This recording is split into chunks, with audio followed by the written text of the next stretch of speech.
सत्य घटना है इसी समय की, कलियुग की। सारे सुख सुविधा जीवन में सेठ जी के, नगर सेठ थे, बहुत बड़े सेठ थे महाराज। लेकिन एक बात की उदासी थी। क्या? बोले महाराज काश काश कर कोई मेरी एक बेटी होती। हाँ, भाव आया होगा मन में कोई। अक्सर उनके जीवन में यह भाव रहा, अभाव ही रहा इसी बात का कि काश कोई मेरी बेटी होती, काश कोई मेरी बेटी होती, काश कोई मेरी बेटी होती। एक दिन क्या हुआ, इधर उनके 3 बेटे थे और तीनों बेटों की शादी इत्यादि उन्होंने कर दी, लेकिन मलाल तो जीवन भर रहता है ना। काश कोई मेरी बेटी होती। एक बार संत पधारे कोई, तो जैसे ही संत पधारे तो संत के पधारने पर उन्होंने कहा, बोले महाराज भगवान की कृपा से खूब सुख संपन्नता सब कुछ जीवन में मिला, सब कुछ हमें मिला, लेकिन ना जाने इस जन्म में मैं चाहता था कि मेरी एक बेटी हो। तो संत जी बोले, तो सेठ जी कैसी, आप कहाँ रहते हो? बोले बरसाने में रहते हो। बोले फिर? बोले जीवन में जिस प्रकार का अभाव हो ना, उस अभाव के स्थान में भगवान का भाव कर दो महाराज। बात समझ आई? जीवन में जिस भी वस्तु का, जिस भी विषय का, जिस भी भोग का, जिस भी कार्य का अभाव हो कि ये हमारे पास नहीं है, उसके स्थान पे प्रभु को मान लो, यही जीवन की सिद्धता है। संत बोले, सुनो सेठ तुमको मिलो बरसाने को बास, यही ना तेरा धा सुता तो काहे होत उदास। सुनो सेठ तुमको मिलो बरसाने को बास, और यही ना तेरा धा सुता तो काहे होत उदास। अरे तुम आप राधा रानी को अपनी पुत्री मान लो। राम जी भी शबरी से यही कह रहे हैं, मम गुण गावत पुलक शरीरा। बोले क्या? मुझे मानो कि मैं तुम्हारा हूं और सिर्फ मेरा और भक्ति का ही नाता है तुम्हारे साथ, अथवा दूसरा कुछ नहीं है। हाँ, यही नाते राधा सुता तो काहे होत उदास। अब क्या था, अब तो सेठ जी को मानो ना जाने कौन सी ऐसी शोहरत मिल गई हो। और सेठ जी निरंतर महाराज जब भी एक राधा जी का चित्रपट ला करके सेठ जी को दिया, सेठ जी ने उस चित्रपट को अपने पास रखा और निरंतर देखते हुए, राधा मेरी लाडली, मेरी किशोरी, राधा राधा राधा राधा। और अब सेठ जी महाराज बड़ी सुंदर बात कहते थे। और जब घूमते, एक दिन क्या कृपा हो गई, कृपा हो गई महाराज लाडली की, और मन में भाव निष्ठा जागृत हो गई, भाव उद्गम हो गया। क्या? सेठ जी कहते हैं, 3 बहू बेटे हैं घर में, सुख सुविधा है सारी, संपत्ति भरी भवन में रहती, नहीं कोई मजबूरी। क्या? 3 बहू बेटे है घर में, सुख सुविधा है पूरी, और संपत्ति भरी भवन में रहती ना कोई मजबूरी। कृष्ण कृपा से जीवन पथ में आती ना कोई बाधा,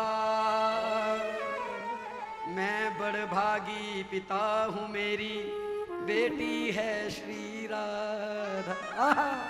क्या? बोले मैं बड़भागी पिता हूँ मेरी बेटी है श्री राधा। अरे 3 बहुएं हैं, 3 बेटे हैं, और सारी सुख सुविधा है इसमें संसार में, कोई मजबूरी नहीं है, और कृष्ण कृपा से कोई बाधा भी नहीं है, और मैं बड़भागी पिता हूँ मेरी बेटी है श्री राधा। राधा राधा राधा राधा।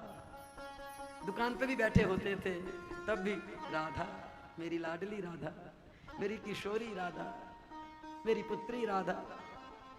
सायंकाल आया करते थे सोने से पहले, अरे मेरी बिटिया को कुछ दिया कि नहीं दिया, इसे भूखा तो नहीं रखा।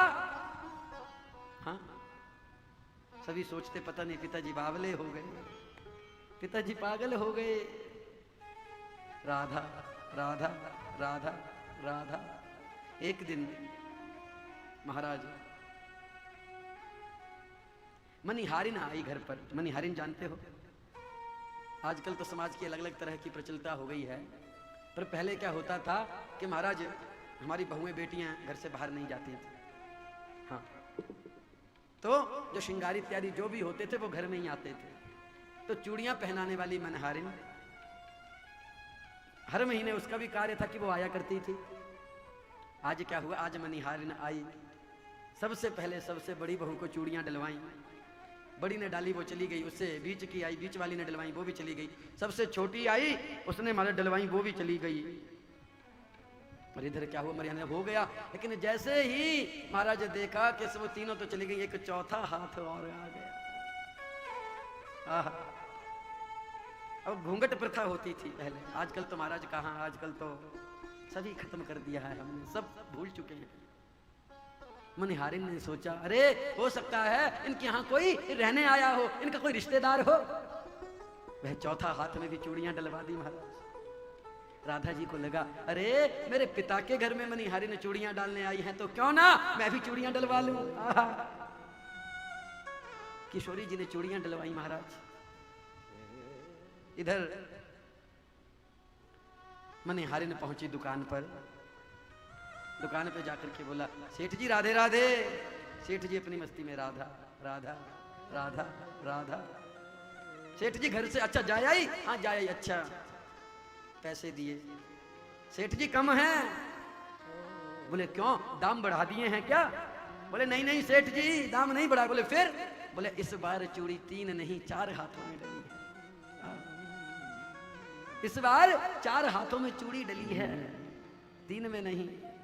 सेठ जी बोले देख, अगर तुझे ज्यादा पैसे लेने हैं ना तू ऐसे ले जा, पर झूठ मत बोल। मैं क्यों झूठ बोलूंगी, मेरी मजदूरी है, मैं कोई गलत नहीं मांग रही आपसे, मेरी मजदूरी मुझे दीजिए।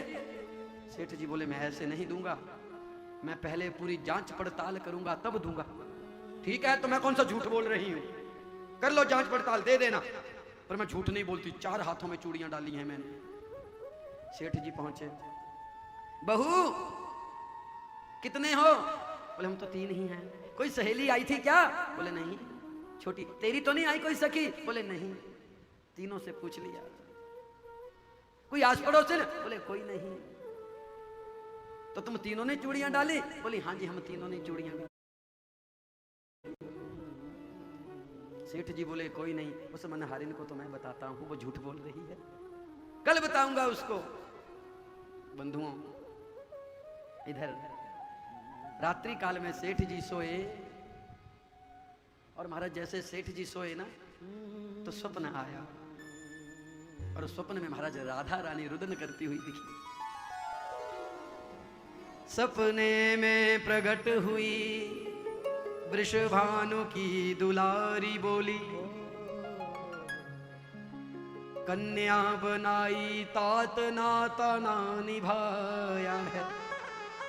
क्या? राधा रानी स्वप्न में आ गई, और स्वप्न में महाराज बोले आपने मुझे अपनी कन्या तो माना, लेकिन आपने मेरा राज आज आप भूल के, नाता नहीं निभाया आपने। हाँ, बड़े उद्गम भाव होते हैं ये, ऐसे भावों में प्रवेश करना खुद पे कंट्रोल नहीं रहता। फिर कि सोचो उस सेठ की वो क्या आस्था रही होगी कि साक्षात भगवती महाराज राधा रानी उनकी पुत्री बन गई। बड़ी सुंदर बात के सपने में प्रकट हुई वृषभानु की दुलारी बोली, कन्या बनाई तात ना तो ना निभायो है, चूड़ी पहन लीनी जानू पितु गेह काहे आप, उस मनहारिन को मूल ना चुकायो है। मैंने तो ये सोच कर के चूड़ी पहनी थी कि मेरे पिता के घर में मनिहारिन आई है, और आपने उस मनिहारिन का मोल नहीं चुकाया, आपने उस मनिहारिन को पैसे नहीं दिए। स्वप्न में ही महाराज किशोरी जी बोली, 3 बहू याद किंतु बेटी नहीं याद रही। 3 बहू याद किंतु बेटी नहीं याद रही, कहत श्री राधिका को ही भर आयो है, ऐसी भई दूरी कहो कौन मजबूरी है, आज चार चूड़ी काज मोह बिसरायो। आज चार चूड़ियों के लिए आपने मुझे भुला दिया। आप भूल गए कि मैं भी आपकी एक बेटी हूं। ऐसी कौन दूरी रही कौन मजबूरी, चार चूड़ी काज आज मोही बिसरायो। आज आप मुझे भूल गए। महाराज सेठ जी उठे, उसी समय उठे महाराज। सेठ जी के नेत्र खुले और सेठ जी महाराज उठते ही तुरंत भागे। कहां? तुरंत सेठ जी उठ करके महाराज मनिहारिन के घर भागे। रात्रि का समय। मनिहारिन, अरे किवाड़ खोल, उठ। अरे मैं नगर सेठ तुझसे मिला। अरे उठ तो सही। मनिहारिन ने देखा आज तक ऐसा कभी हुआ नहीं। क्या हुआ? ये सेठ जी क्यों आए इतनी रात में? क्या बात? अरे सेठ जी अगर पैसे की बात थी तो कल ले लेती। अरे तू दरवाजा खोल। मनिहारिन ने दरवाजा खोला महाराज। और सेठ जी तो महाराज जैसे मनिहारिन ने दरवाजा खोला, महाराज सेठ जी उस मनिहारिन के चरणों से लिपट गए और रुदन करने लगे महाराज। और कहने लगे, धन धन भाग तेरो मनिहारी, राधे राधे। तेरे सो बड़ भागी नहीं कोई, संत महंत पुजारी। धन धन भाग तेरो मनिहारी। क्या? मैंने मानी सुता किंतु निज नैनन नाही निहारी। आहा, मैंने राधा को अपनी बेटी माना है, लेकिन आज तक मैंने उस राधा को कभी देखा नहीं कि उसका स्वरूप कैसा है। आज तक मैंने कभी उसका दर्शन नहीं किया। हाँ? मैंने मानी सुता किंतु निज नैनन नहीं निहारी।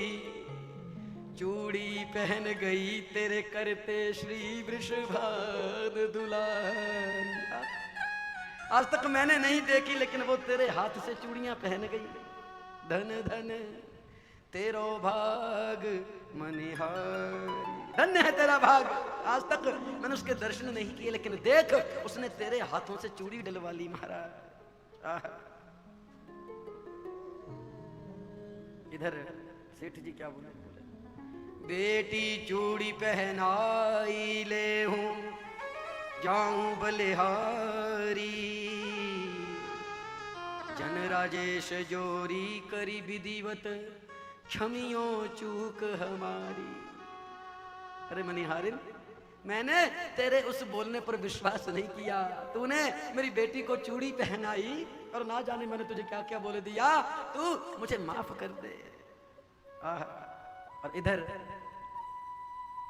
युगल नयन जल से भरे मुख से काढ़े ना बोल।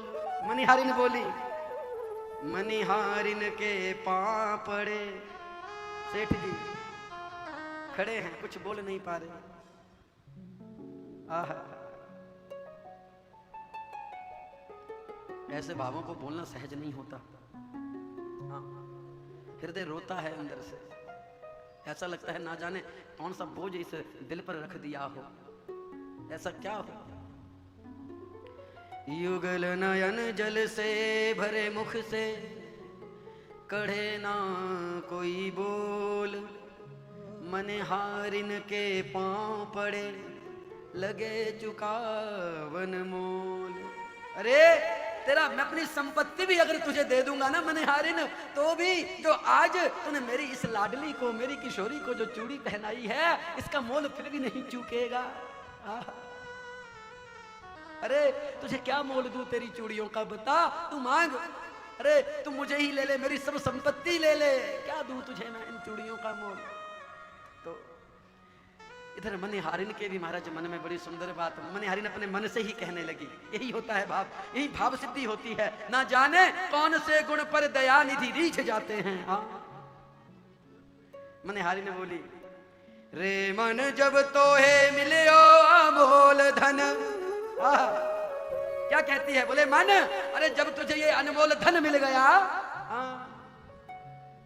रे मन तुहे मिलियो अमोल धन, अब कहा मांगत मोल रे। रे मेरे मन तू एक बार प्रेम से बस राधे राधे बोल रे, बस राधे राधे बोल। अरे मन, तुझे तेरा मोल तो मिल चुका, साक्षात आकर कुछ वृषभान नंदिनी ने अपने हाथों से चूड़ियां पहन ली, अब तुझे इस संसार के मोल से क्या लेना महाराज। धन धन तेरो भाग मनिहारी। महाराज ऐसे ये सत्य घटना है इसी कलयुग की, इसी समय की। वो आता है पर बुलाने वाला चाहिए। आपकी पुकार में वो लालसा, जिज्ञासा होनी, उत्सुकता होनी चाहिए, वो करुणा होनी चाहिए कि जिस पुकार को सुन करके महाराज भगवान से रहा ना जाए, वैसी पुकार होनी चाहिए। इतने मात्रा में हम सब यहाँ बैठे हैं, आप अपने हृदय से पूछिए, इतनी उम्र बीत गई, आधी से ज्यादा उम्र बीत गई, ज्यादातर उसी संख्या के लोग हैं जिनकी आधी से ज्यादा उम्र बीत गई। पूछिए अपने आप से, इतना जीवन बीत गया, क्या कभी हमने कभी उसको पुकारा उस भाव से? कि कभी भी हमारे मन में आया कि नहीं, अपने मंदिरों को छोड़िए, मठों को छोड़िए, कभी अपने मन में आया कि अपने मंदिर के, अपने घर